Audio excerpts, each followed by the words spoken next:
Hello everyone, welcome to Mr. Go channel. Today we're gonna explore 5 grave errors in writing. Are you ready? Let's go. So the first one, number 1 is spelling. Make sure that you spell your words accurately and use British spelling. Why? Because since you are taking Cambridge Assessment and International Education, it is important that you use British spelling. Well, after you have graduated, I guess you can use American or British spelling as long as you are consistent. So what are the common errors? These are the few words that are commonly spelled inaccurately, and you can find them over here. You have favorite, convenient, occurrence, exaggerate with perhaps one G, concentrate, definitely without the E possibly in the middle, and necessary with perhaps double C or single S, and exercise, perhaps one of the E goes missing. So these are the common errors, and make sure that you spell them accurately. Next, we have tenses. You need to know when to use the right tense. Be especially mindful of the time and state that you are writing so that you are very clear of what you are writing and so you can use the correct tense. Let's take a look. Under 12 verb tense of English, we have simple past tense where we talk about I ate pizza yesterday. It usually indicates something that's in the past. Next, I eat pizza every day. If we are talking about the present, simple present tense, we'll talk about something that perhaps is general truth, or perhaps it's like habit, talking about perhaps the sun rises in the east and sets in the west. So that would be a general truth. Next, we have the eating of pizza. We'll talk about the simple future tense. We'll talk about I will eat pizza tomorrow. Talk about something that hasn't happened yet, but it possibly might take place tomorrow or the day after. Next, we talk about continuous tense. Continuous past tense, we talk about I was eating, talking about incomplete action in the past. It also refers to habits of the past as well. Next, we talk about continuous present tense, talking about something that is happening right now. So I am eating pizza shows a habit as well. Next, we'll be talking about I will be eating pizza when you arrive. It's talking about future continuous tense to indicate that something will be going on at some point in the future. So it's to indicate planned future event. That will be a future continuous tense.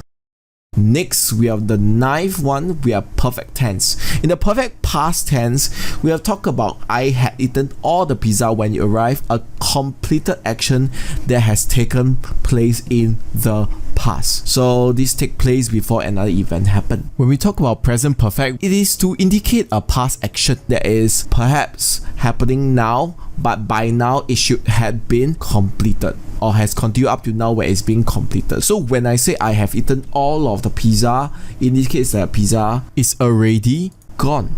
So there are no more pizza left and you have been eating the past and now you would have finished it. Next, we talk about future perfect tense. We talk about I will have eaten all of the pizza by the time you arrive, to talk about an action that will be completed before another event takes place, and this talking about in the future something will probably be completed.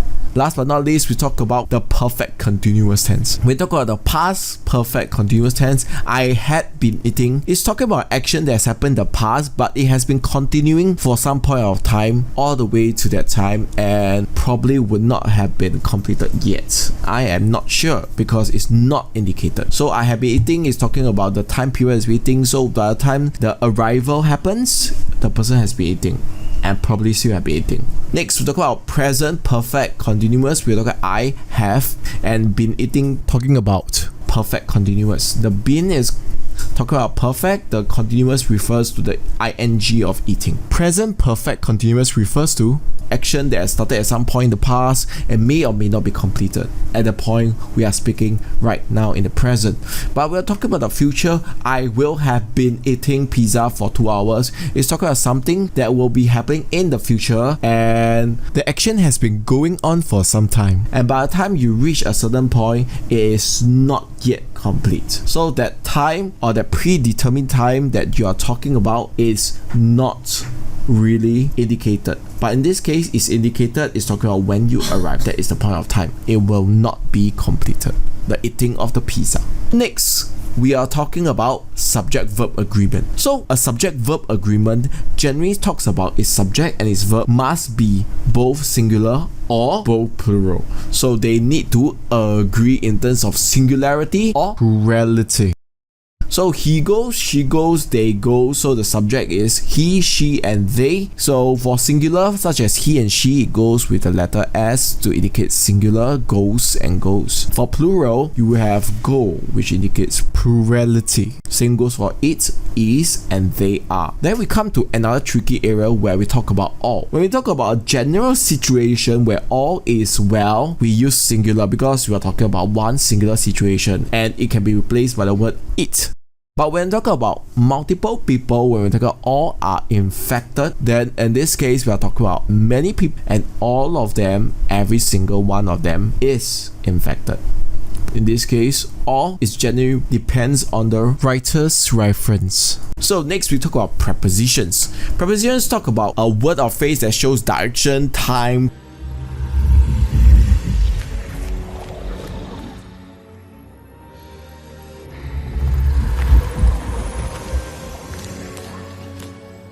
place, location, or to introduce an object. So let's play a game. Using the correct preposition to indicate the monkey's location in relation to the table within 3 seconds. So I'll read the sentence first, then we'll start the timer. Let's go. First, the monkey blanks the table. Yes, the monkey is on the table. It's quite clear based on this reference. Next, the monkey is the table. So the monkey is under the table. This refers to a preposition under, where it's beneath the table. Next, we have the monkey is the table. We have the monkey is near or beside the table because of the point of reference of the monkey to the table. So last but not least, we have come to the fifth type of errors, which is called sentence separation errors. There are basically two types of sentence separation errors: run-on sentence and sentence fragments, which we should avoid at all costs. So what is a run-on sentence? A run-on sentence is two or more sentences incorrectly written as a single sentence. Let's take a look at an example. Run-on.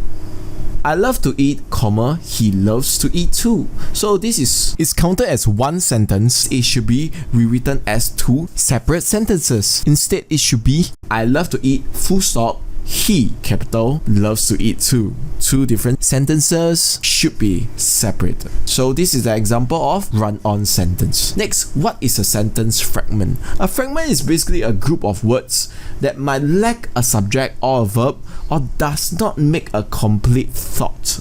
It does not contain even one independent clause, and the keyword is independent. Perhaps it is a dependent clause, but it's definitely not an independent clause. Let's take a look. During the holidays. In this case, it's very clear cut. There's not even a full stop. So this is definitely a incomplete sentence. Instead, what we should be writing is during the holidays, comma, I went on a staycation with a full stop, and this will complete the sentence with the dependent clause during the holidays with the independent clause I went on a staycation joined together by a comma.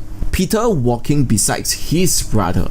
In this case, there are a number of elements missing which makes this clause not complete and definitely a sentence fragment. First, you need to change the tense to walk, or perhaps walks, or perhaps is walking.